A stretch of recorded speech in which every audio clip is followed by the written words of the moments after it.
Hi everybody, Keith Arsenault here for HartfordHawks.com with this week's Mooyah Player of the Week from the men's lacrosse team, goalie Frank Piechota. Frank, thanks for joining me. No problem. Pretty solid week last week. You won both of your games against Dartmouth on Tuesday and then on the road at Binghamton on Saturday. Overall, you allowed 10 goals and you made 32 saves. What did you have working for you this week? Really, it's just the guys playing in front of me. The whole defense. We say we have 7 guys, and we're trying to allow the fewest amount of goals as possible. But we're at a point in the season where they know the shots that I want to see, and just the chemistry on the defense has gotten a lot better, and we've been able to give up the shots that I can save, that I can see well, and guys are getting out of the way of me so I can see the ball, and we're contesting shots as well.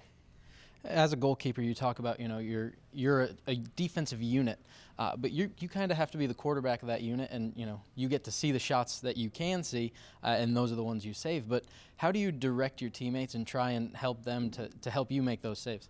We always say it starts with communication, and it starts from me, from what I see, because I'm kind of in the back. I can see everything that goes on in front of me, and then I tell the guys in front of me and the close defense, the guys with the long sticks, and then they tell the middies who are in, who run both ways, and it really it's a full unit effort. So we all work together to get that done. At this point in the season, you are fully into conference play now, 2-1 with this win over Binghamton last weekend, and you've got Senior Day coming up for your teammates here. How important is this game coming up against Stony Brook, your last home game of the season? Very important. We really want to clinch this seed, the 2 seed in the conference. Obviously, we dropped to Albany, but as far as the senior class goes, I came in with this class. I redshirted last year, but these are the guys that we were freshmen together. We've gone through the whole thing together, and we really want to, as a team, send these guys out the last home game with a win, especially against Stony Brook, who's a rival. All right, now you talk about communication on the team.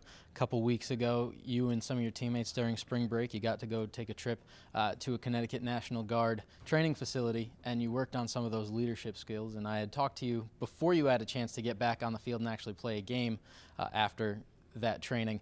But how have you seen it kind of transfer onto the field, and has it helped you as a team?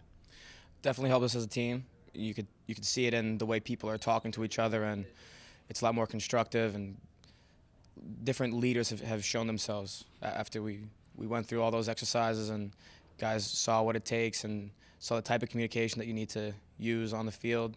It really translated well, and you can see it and you can hear it if you're on the defensive end, our defensive end, yeah.